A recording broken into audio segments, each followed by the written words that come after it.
अस्सलाम वालेकुम। जैसा कि आप लोगों को मालूम है कि पाकिस्तान में गर्मियों का मौसम जो है वो उरूज पर है। और गर्मियों में क्या हो जाता है कि पेट के मसाइल जो है वो भी बहुत ज़्यादा हो जाते हैं, और ख़ासकर ये मच्छर शच्छर जो है ये चीज़ें भी बहुत ज़्यादा हो जाती है, और इन दोनों की वजह से मुख्तलिफ इन्फेक्शन हो जाता है। लेकिन सबसे बड़ा मसला जो है वो बुखार का है। गर्मियों में जो मैं अक्सर एक सवाल सुनता हूँ अपने मरीजों से क्लिनिक में, वो एक ही सवाल होता है कि बुखार किस वजह से, या टाइफाइड बुखार है या डेंगू का बुखार है। तो आज इस सवाल का जवाब मैं देने वाला हूँ आज के वीडियो में कि टाइफाइड बुखार क्या होते हैं और डेंगू बुखार क्या होते हैं, दोनों में फ़र्क क्या है। तो सबसे पहले बात करते हैं डेंगू के बारे में। अब डेंगू जो बुखार होता है ये होता है एक मच्छर की वजह से, जिसको कहते हैं एडिस। अब एडिस एक वायरस है।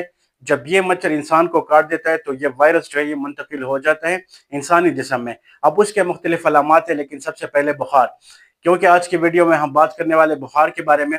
तो इसका बुखार जो है वो अचानक से बहुत तेज बुखार होगा। नंबर एक, बुखार बहुत तेज होगा। नंबर दो, आंखों के पीछे जो है दर्द बहुत ज्यादा होगा, सर में भी शदीद दर्द होगा, आंखों के पीछे भी दर्द होगा, पूरी जिस्म जोड़ों में दर्द होगा, जिसको हड्डी तोड़ बुखार कहते हैं। बुखार इतना तेज होगा। इसके बाद जो है भूख बहुत ज्यादा होगी, भूख कम लगेगी। भूख इसमें बहुत ज्यादा कम लगेगी। अच्छा, इसमें एक और जो है वो कमजोरी बहुत ज्यादा होगी। और जो सबसे बड़ी वो अलामत है उसकी ये है कि मसूड़ों से खून आना जो है वो शुरू हो सकते हैं, जिस्म पे धब्बे निकल सकते हैं, धब्बे हो जाते हैं, क्योंकि प्लेटलेट्स जो है उसकी मकदार जो है वो कम हो जाती है। अब बात करते हैं टाइफाइड के बारे में। टाइफाइड बुखार जो है ये सल्मोनेला एक बैक्टीरिया है, जो जहाँ बंदा जब गंदा पानी पिए या गंदा खुराक कहीं से बाहर से खाए तो उसकी वजह से जो बुखार होता है वो टाइफाइड वो बुखार होता है। अब टाइफाइड बुखार कैसे डिफरेंट है डेंगू बुखार से। डेंगू बुखार जो है वो तेजी से, जैसे मैंने आप लोगों को पहले बताया कि डेंगू बुखार जो है वो अचानक से बहुत तेज बुखार होता है। अब इसके बरअक्स जो टाइफाइड का बुखार होता है वो आहिस्ता आहिस्ता ज्यादा बढ़ जाता है, लेकिन शुरुआत में ये बहुत तेज बुखार नहीं होता। अब इसके साथ जो है पेट के मसाइल बहुत कॉमन होते हैं। पेट के मसाइल में क्या, कब्ज होती है या पेट खराब हो जाता है, इसमें भी भूख कम लगती है, उल्टियाँ या दिल खराब होना ये भी इसमें आ जाता है। अब आते हैं दोनों के टेस्टों पर। डेंगू के लिए सबसे जो बेस्ट टेस्ट है वो ब्लड सीपी और एनएस है। अब इसमें क्या होता है कि ब्लड सीपी अगर आप देख ले तो इसमें प्लेटलेट्स का मिकदार जो है वो बहुत कम हो जाता है, ठीक है। अब टाइफाइड के लिए भी ब्लड सीपी से भी पता चल सकता है, डब्ल्यूबीसी का लेवल जो है वो कम हो सकता है।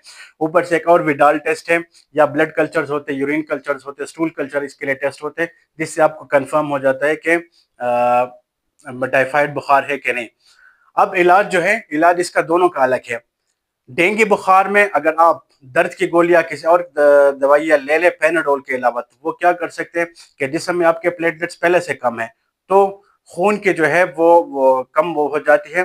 प्लेटलेट्स कम है तो खून की वो जो है ब्लीडिंग आउट टेंडेंसी ज्यादा हो जाती है, आपको ब्लीडिंग हो सकती है।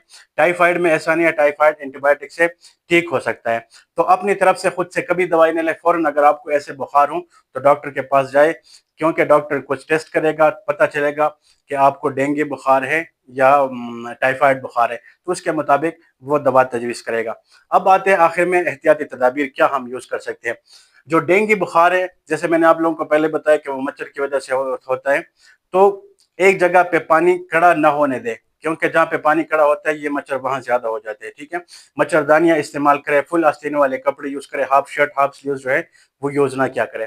टाइफाइड बुखार के लिए क्या है कि कुकिंग जो है वो अच्छी कर लिया करें, सब्जियां खाने वाली चीजें है उसको अच्छी तरह पकाए, अच्छी तरह धो लिया करें, हाथ साबुन से धो लिया करें, तो ये बीमारियां कम फैलेगी। उम्मीद करता वीडियो पसंद आई होगी, अपने दोस्तों के साथ शेयर करें। अस्सलाम।